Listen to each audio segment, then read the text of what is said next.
Here we are at the Southport Heritage Weekender celebrating the 50th anniversary, and we're here with a house music legend, Mr. Byron Stingily. Welcome along. Thanks for having me out. I want to talk to you a bit about your career. Obviously you started with 10 City and smashed onto the scene with a track called Devotion. What was the build-up towards that? Have you always been singing? I've always been singing, and I've always been a club kid.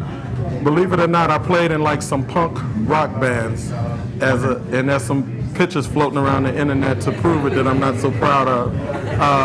And what happened was, I was a club kid, and one of my friends told me, he said, you love club music so much, and how come you don't do club music? And I never thought about it, and because at the time, a lot of the music, you really didn't see the artists. And so I didn't really think of it as an artistry, but I got into club music. I live and breathe it, and so I just love club music. So, what clubs did you go to growing up? I went to the Playground, Warehouse. There was so many clubs. Mendel, Bi-Level. It was parties every Thursday, Friday, Saturday, Sunday in Chicago at that time. And was 10 City your first attempt at doing house music, or had you done stuff before? I did stuff as an artist myself. I did some stuff with Marshall Jefferson. Put out some stuff on like labels. Actually, some of my first records came out as Byron Stingily on like labels like Wax Tracks over here, and House Tracks.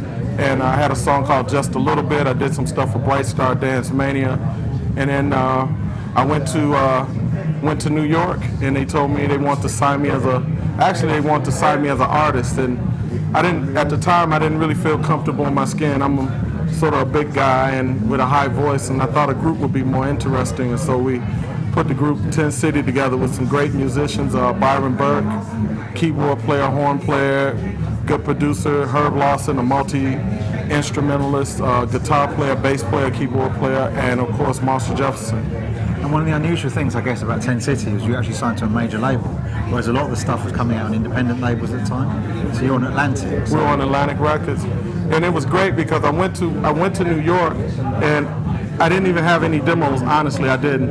And I met Merlin Bob, who was the A&R person, and we just hung out for the weekend. He took me to all the New York clubs, and he said, when you get back to Chicago, your next record you do is going to come out on Atlantic. I thought he was just talking, and a week later he called me and said, have you been in the studio yet? And I was like, oh wow, he's serious. So me and Marshall and the guys went in the studio and did the record Devotion, then we did Right Back to You, One Kiss Will Make It Better, and then the fourth song was That's the Way Love Is, which was a top 10 pop record here in the UK. So you had 3 albums, huge success, a lot of big hits. Then you decided to go solo. So what happened? It was just sometimes like as an artist, and you got 3 different people, sometimes you have 3 different visions, and I want to like sort of just follow my own vision and sort of do things like, sometimes like you always have to compromise. I want to wear this outfit, I want to wear this, I think we should dress like this in the photo, and I just want to do me for a change. And on the albums, you also did quite a lot of slower stuff as well. You did house, but you also did like more soulful stuff as well, didn't you? Slower stuff. Well, we come from Chicago, and Chicago has a diverse music history, like groups like Earth, Wind and Fire, Shaka Khan, people like Ramsey Lewis. A lot of Quincy Jones was born in Chicago. I mean, it's just like Shaka Khan. You could go on and on with just R. Kelly even in modern day times. And so we were exposed to a lot of different music, and we really wanted to show a lot of different sides of us. We wanted to show slow songs, we wanted to show some soul music and things like that. And for some type of reason, I take responsibility, but for some type of reason, we got like really pigeonholed, and I would have liked to have seen like some of the ballads gotten played on radio. Yeah, School Me is a fantastic record. I love that. That was actually co-written by one of the guys from the Ohio Players, Billy Beck, co-wrote that with us. Wow. And so, so we would have loved to have heard like songs like that get played and see what they would have did as well, So then you went solo, and you had big hits with Get Up and stuff like Flying High. So was that more of yourself that you were putting forward as opposed to the group, or?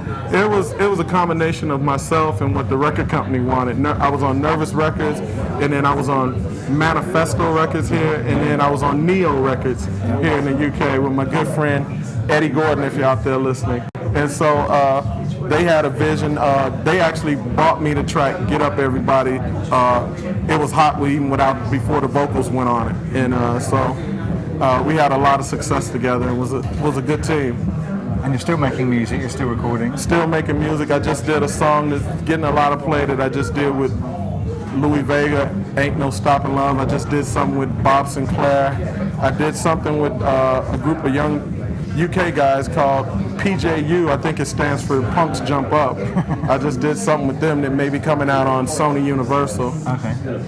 Sony UK, I meant to say. So we'll see what happens. What does the future hold? What do you want to do now? I mean, you've had a lot of success. Where next? The future holds whatever it holds. I don't worry about it anymore. I do music because I enjoy doing it. Like I used to try to chase after, it's got to be a top 10 hit.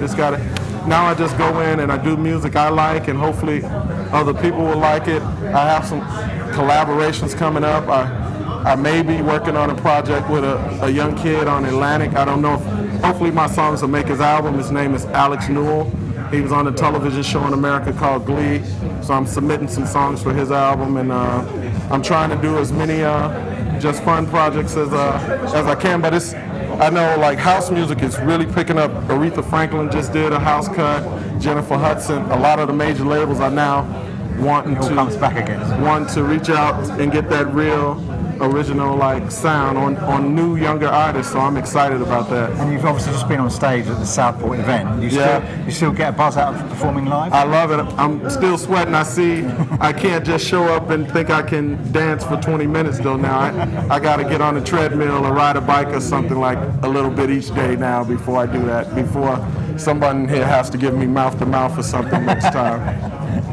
Okay, well thank you very much for coming into Mi-Soul. Cheers. Thank you. Bye.